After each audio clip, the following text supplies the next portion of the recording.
This is a reading from St. Lydwine of Schiedam by J.K. Huysmans. Chapter 16. In the train which carried my friends and me to Schiedam, I thought of the first edition of The Life of Lydwine by Johannes Brugman, which I had consulted in the library at La Haye.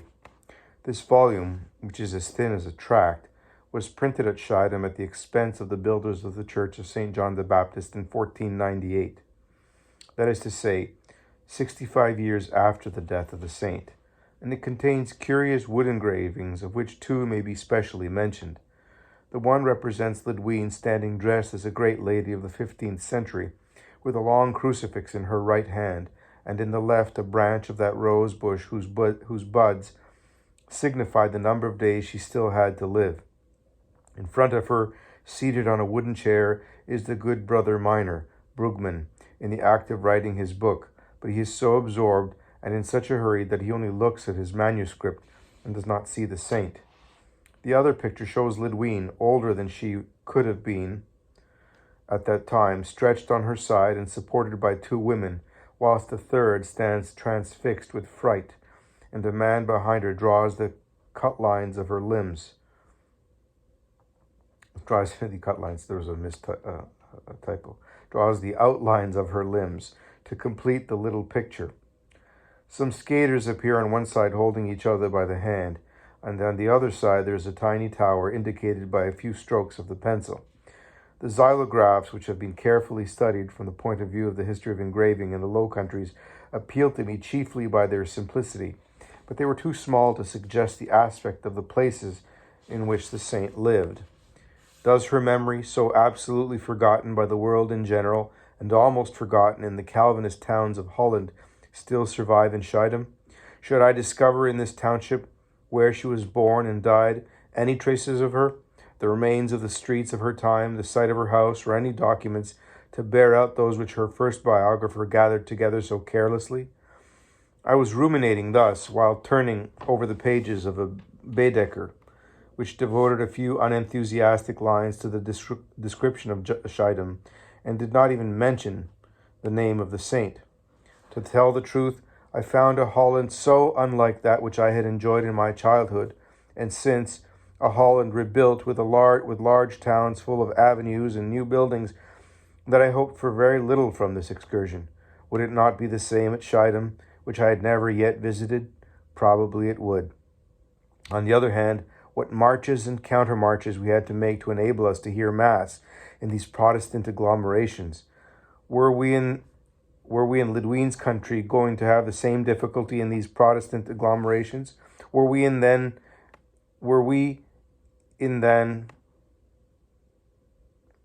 possible? And yet my friends and I plucked up heart a little, for we knew that a much frequented pilgrimage took place in this district, the pilgrimage of the martyrs of Gorkum. That is to say, of 19 of the faithful, of whom 11 were Capuchins, 2 Premontarians, 1 a Dominican, 1 an Augustinian, and 4 secular priests who had been hanged after frightful tortures in 1572 by the Reformed Church at Gorkum. They were beatified in 1675 and canonized in 1867. Their memory was so fresh that pilgrims always came to venerate their relics, and therefore a current of Catholicism must exist in the country. Now Gorkum is not very far from Schiedam, and there was consequently a chance that either in going or coming back, they might also do reverence to the remains of the saint, and in that case there would certainly be at least a chapel. The answer to these questions was not long in declaring itself, for we had hardly left the train at Schiedam that evening when we perceived a vast church. Glad of the chance, we entered, but it was so dark that we could distinguish nothing even at 2 paces distance. Suddenly, as we groped our way along and asked ourselves if we were not in a heretic building, the light of a star shone at the end of the nave. The star moved and fixed itself in 6 different places in the air, and in the light that spread from the 6 candles above the altar, a colored statue emerged from the darkness, the statue of a woman, crowned with roses and accompanied by an angel. Doubt was no longer possible. As if to reassure us, Lydwine showed herself immediately on our arrival, and whilst we were examining the apparition, the whole church became illuminated, and a crowd silently filled it. Men, women and children entered by all the doors and pressed into the benches. The altar was covered with light, and whilst the priests displayed the Blessed Sacrament, majestic waves of praise came from the great organ, and the Tantum Ergo, intoned in the plain chants by hundreds of voices, mounted in clouds of incense along the pillars and under the arches. Then, after benediction, the Laudate was sung by the congregation, and in the darkening church fervent kneeling silhouettes were seen with clasped hands in the shadows. The benediction of the Blessed Sacrament. We are so accustomed to it in France that it no longer awakes any special sensations.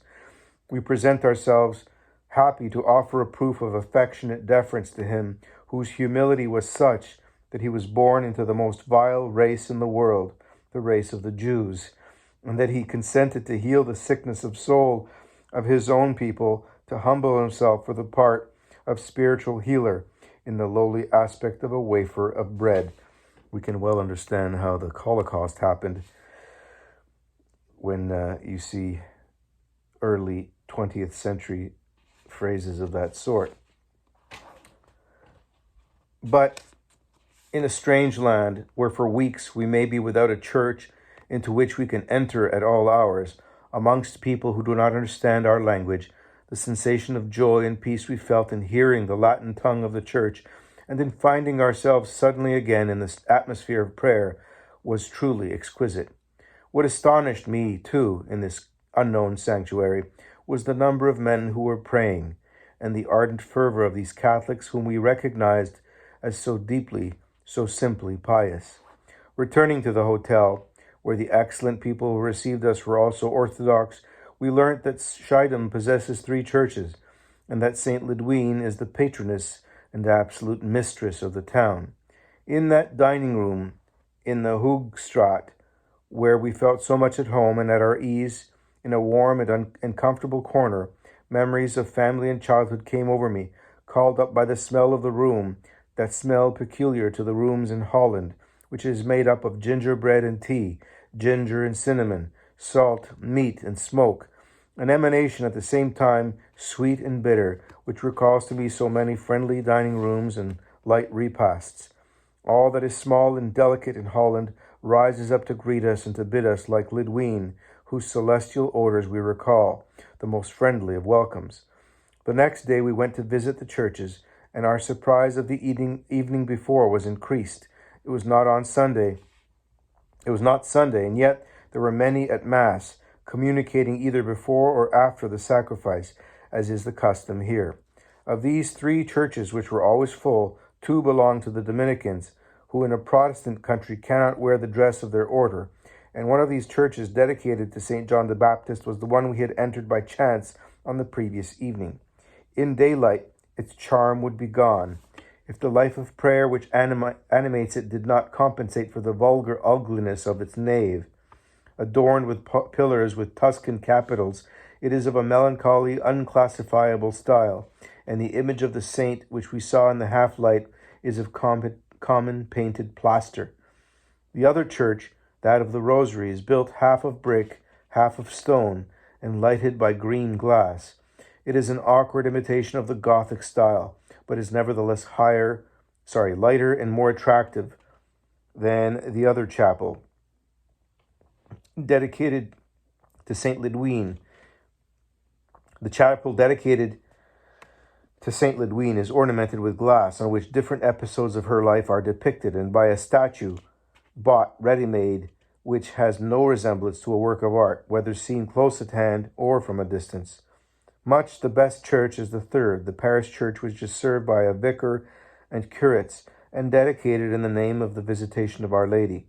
Modern, like the other 2, it is in the imitation of the northern style, and though bare and inelegant, it contains an incomparable chapel, full of the spirit of St. Lydwine, whose relics, given by the Carmelites of Brussels, are preserved in it. This chapel, which is almost a miniature oratory, is nothing when described.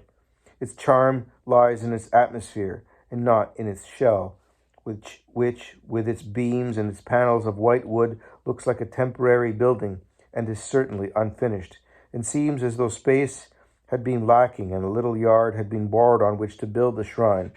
but it is the feeling of intimacy which this sanctuary gives, unspoilt by the gimcrack ornaments of other churches, that appeals to the pilgrims. There arises a very simple altar of Gothic form, ornamented by a cross and passion flowers, and surmounted by a statue of the saint standing, to whom the angel offers roses, a statue inspired by the sculptures of the primitives, and the only really adequate one we have yet met in the country. On the front of the altar, which is framed in woodwork, a bas-relief in marble represents the saint again, but this time in a recumbent posture, and the angel bringing her the symbolic branch. In spite of its classic conception and its ordinary composition, this bas-relief, which is the work of M. Strachey, a sculptor of Haarlem, is interesting, and whilst I examine it narrowly, I say to myself, where have I already seen that figure, enveloped in bandages, regarding a crucifix held between its hands?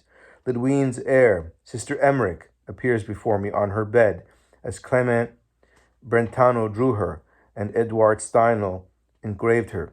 And I must say, I think it is a truly ingenious idea of the artist who, not being able to consult any authentic portrait of the saint, drew his inspiration from the attitude and features of her more perfect image, her sister in God. Pictures by the artist Jan Dunselman will complete the decoration of this chapel. 5 are already in place, and 3 are still to come. Amongst these compositions, which tell the principal events in Lydwine's life, one depicts the fall on the ice in a manner which recalls the work of Deleuze, and this picture, with the saint's little house of brick and wood, the door with large hinges, the window with heavy leadwork, the groups of girls who surround the child prostrate in the snow, the men who are indifferent and walk about without realizing the gravity of the accident, and the old sweeper on the right, emerging at the cries of the girl distracted with fear, is a good piece of work, wonderfully drawn and cleverly painted. I cannot, however, believe that little Lydwine had a long nose, prominent eyes, and a vulgar mouth. In point of fact, she ought to have looked frightful in these pictures, for she was already thin and ugly before she broke her rib. But while the artist was, in my opinion, quite right to neglect historical truth, for it would require genius to make spiritual splendor to appear through bodily squalor, yet I could have wished that he had imagined a Lydwine both more intellectual and more delicate. She was pretty, well made, of an elegant figure, and her voice was sweet and soft. That is almost all we learn from her biographers, but, though little, it is enough to show that they intended to make her pleasanter and more refined than these artists have done. Truly, I believe for my own part that I saw her one Sunday amongst the orphans the Dominican sisters brought to Mass in that same church. She was kneeling, bending towards the altar, telling her beads. She had large, blue, almost green eyes, and under the black hood her admirable hair was visible, that hair which, almost silver at the roots, became more golden at the tips, and might be likened to a skein of silk lit by a winter sun. The child's pose was so modest, so pious, so truly absorbed in God, with her fair skin just tinted with rose color in the cheeks, and her flower-like lips opened as if the frost had touched them, that I could not persuade myself Lydwine would have differed from her in any way.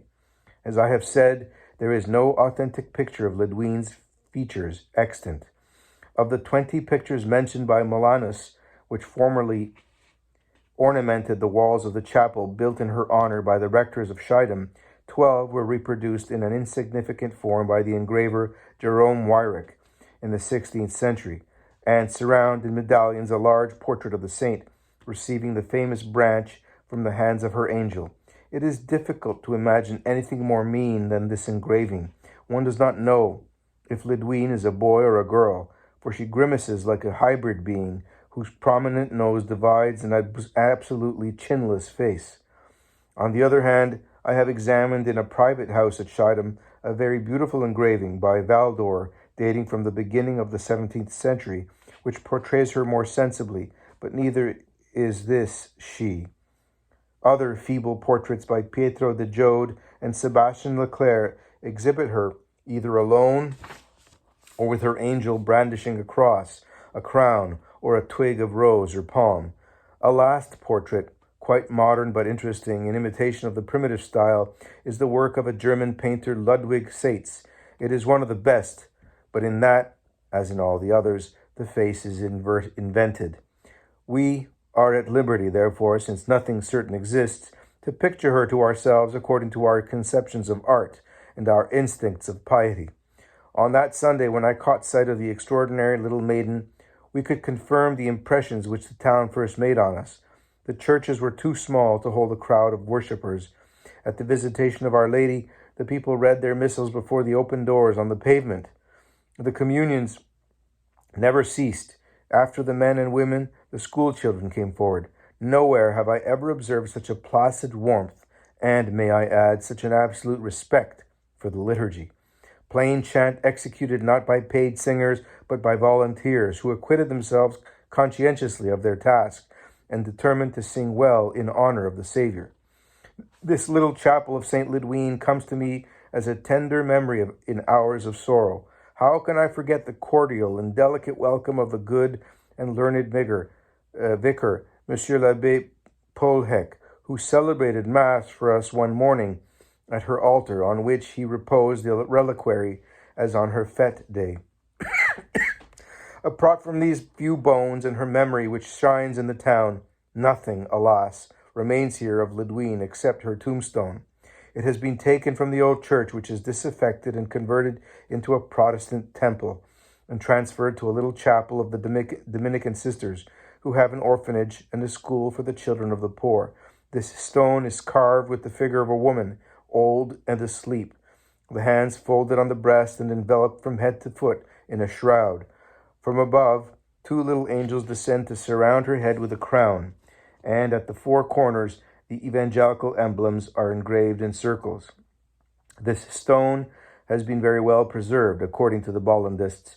The Calvinists turned it over, not to preserve it, but to prevent the Catholics from kneeling before it, while, according to another tradition, the Protestants, in deference to the saint, made a detour in the church so as not to walk over the stone and destroy it.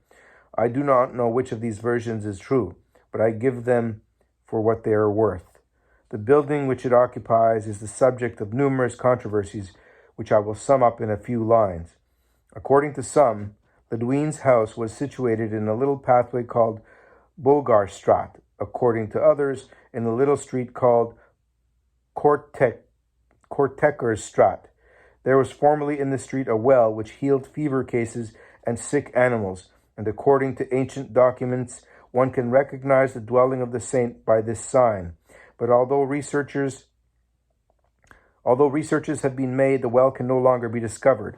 A third opinion, which seems the most likely, would assign her residence to the Liliendal, where there is a Protestant orphanage, a building of the 18th century, which the figure of a boy and girl carved and painted on each side above the door.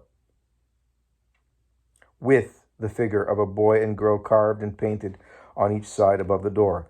This, at any rate, is the history of Lydwine's dwelling.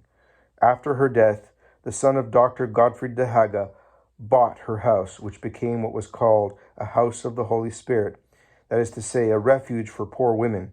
Then, in 1461, on the day of the fête of Saint Gertrude, this house, which contained a chapel, was given by the College of the Holy Spirit, with the assent of the burgomasters and councillors of Schiedam, to a community of Clarisses, or Grey Sisters of St. Francis, who came from Haarlem.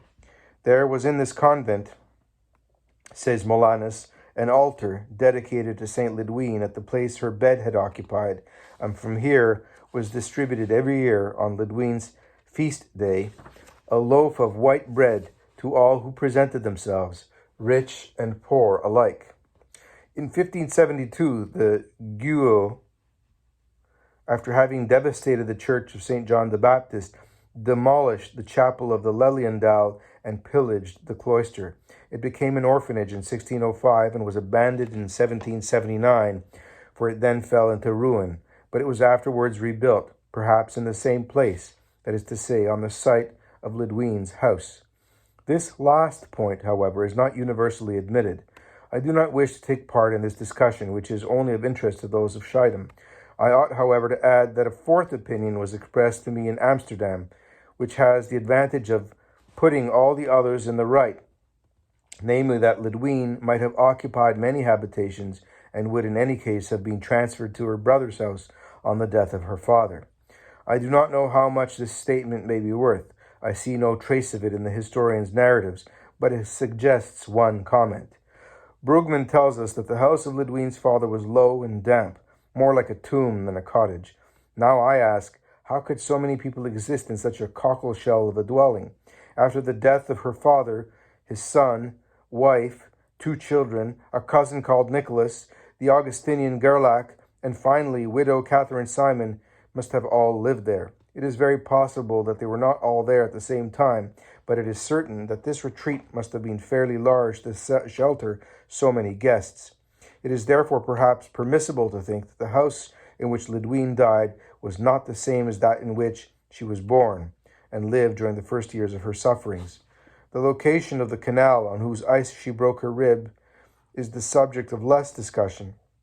The archaeologists seem to agree in pointing out a street which still bears the name of the lame man's lane, Kruppelstraat.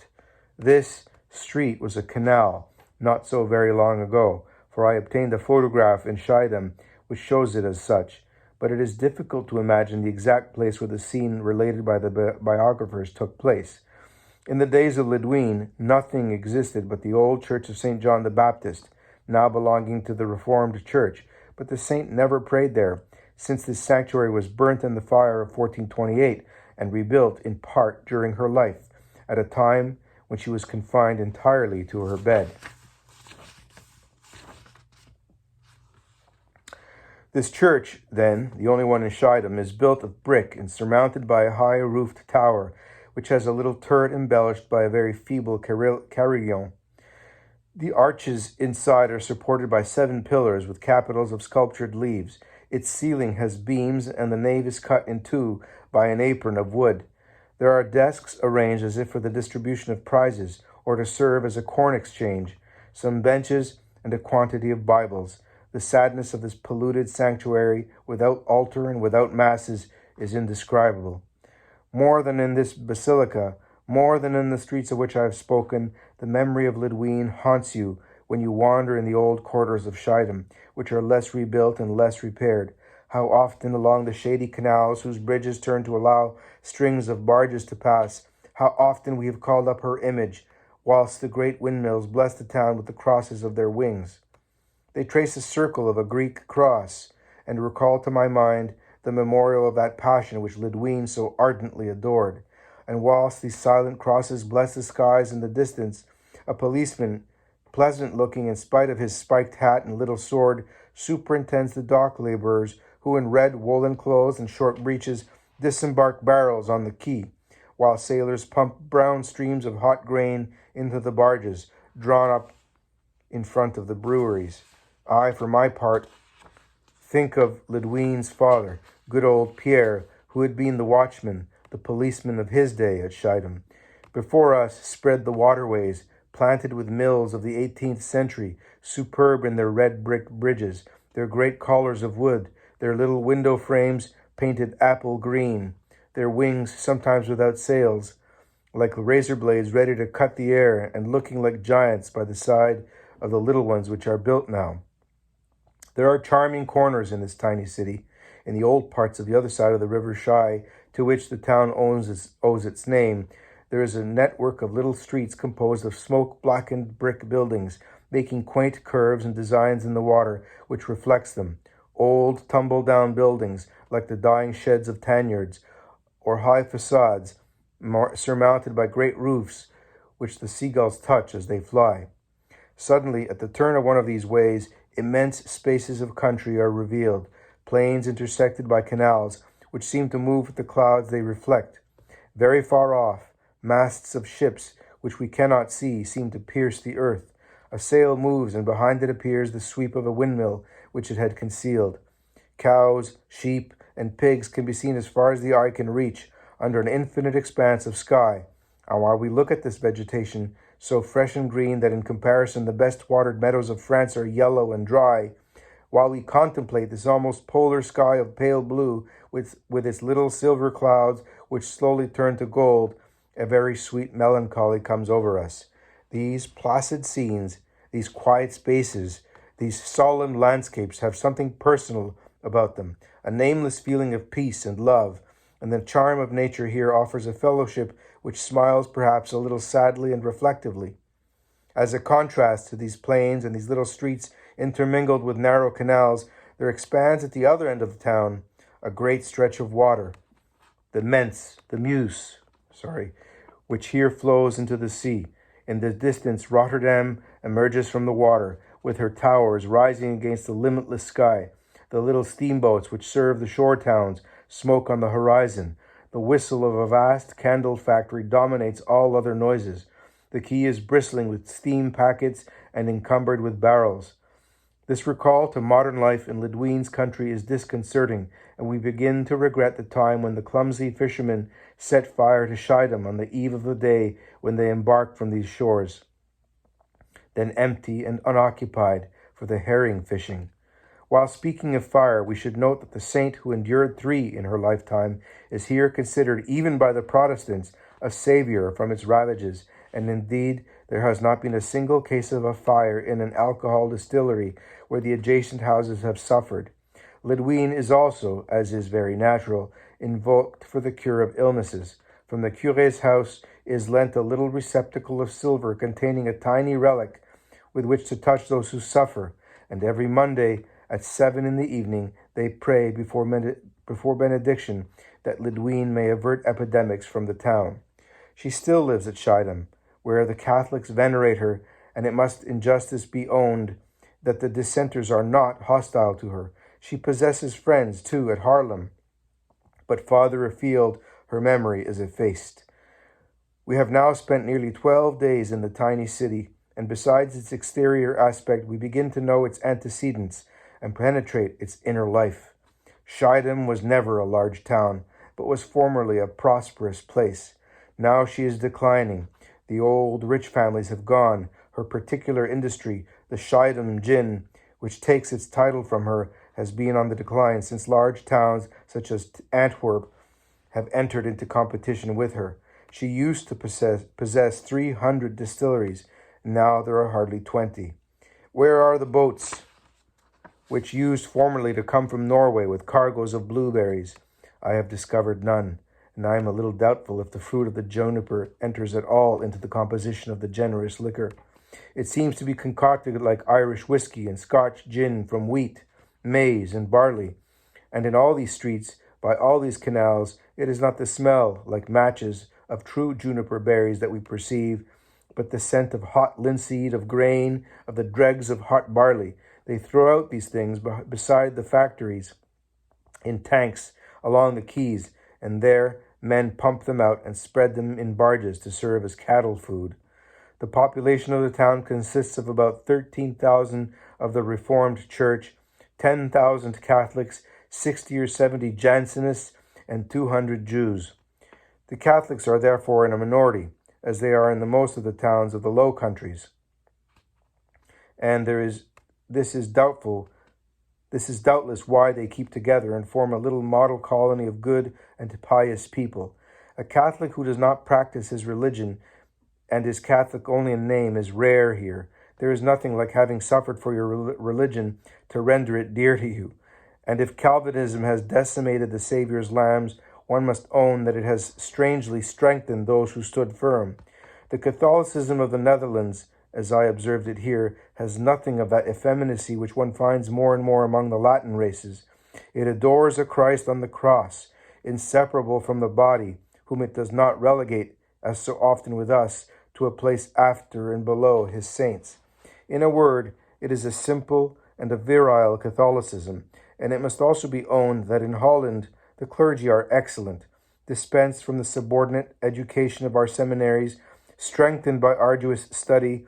They are not filled with those prejudices which make of our ecclesiastics a class apart. The Dutch priest is a man like any other, mixing like anyone else in everyday life. He is more independent than with us. His existence is passed in the open, and it is just because he has nothing obscure about him that he commands respect, even amongst dissenters, by the dignity of his life, by the fervor of his faith, by the recognized honesty of his priesthood. His task is not always of the easiest. He must secure the safety of his flock, camped amidst infidels, and increase its numbers if he can, but in doing this he meets terrible obstacles. For it is but slowly that the Low Country returns to its original faith, because of the fervent defense of their religion by the Protestants and the isolation of the converted. He must be a very exceptional man, therefore, who returns to the sheepfold. He must be able to do so with the help of his old co-religionists, who, like the Jansenists, retain the money. For riches lie with the sects, especially with the Jansenists. Peret's box has had some little ones, and these, for their encouragement, the prebends distribute to those who are married in their churches. It would not suit the Jansenists to foster a religion drawn from the Port Royal, ascetic Christians sinning from excess of scruple.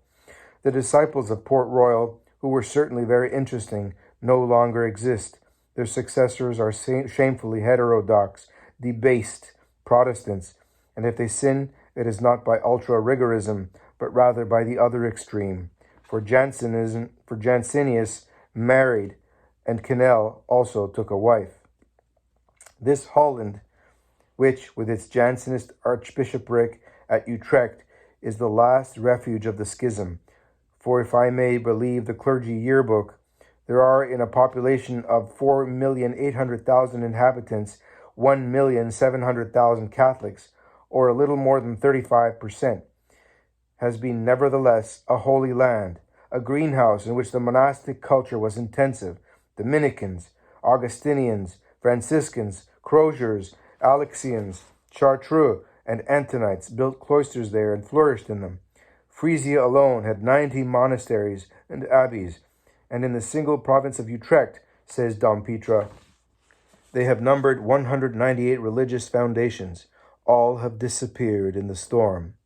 In this country of St. Eloi, of St. Willibrord, of St. Werenfried, of St. Willehad, of St. Boniface, of St. Odulf, of St. Lydwine, the Catholic cult is maintained in spite of terrible persecutions. Instead of being submerged by the Reformed religion following the confession of Calvin, it is actually extending. In 1897, a Dutch paper, the Catholic Workman, enumerated the Catholic institutions of the Low Countries, thus 96 religious houses serving 66 parishes and giving instruction in the schools to 725 pupils, 44 brotherhoods tending the sick, aged, insane, orphans, deaf and dumb, and teaching 1,035 boarders and 12,120 day schoolers, 22 houses of religion vowed to the contemplative life, 430 houses of nursing sisters caring for 12,000 orphans, incurables, and blind. There are registered at this moment 592 convents in Holland. According to other statistics appearing in 1900 in the Residentiebod of The Hague, the Netherlands numbered in 1784 350 parishes and 400 priests. In 1815, 673 parishes and 975 priests. In 1860, 918 parishes and 1,800 priests. In 1877, 985 parishes and 2,093 priests. And in 1900, 1,014 parishes and 2,310 priests. This progress is slow, but sure. The Church is reoccupying little by little the soil that once was hers. The old seed buried in the earth, which the Reformation dried up, is rising. One can hear, they say, certain reeds springing up in the tropics. It seems as though, if we were to listen well in the Low Countries, we should hear the old bones and the dust of her ancient saints stirring.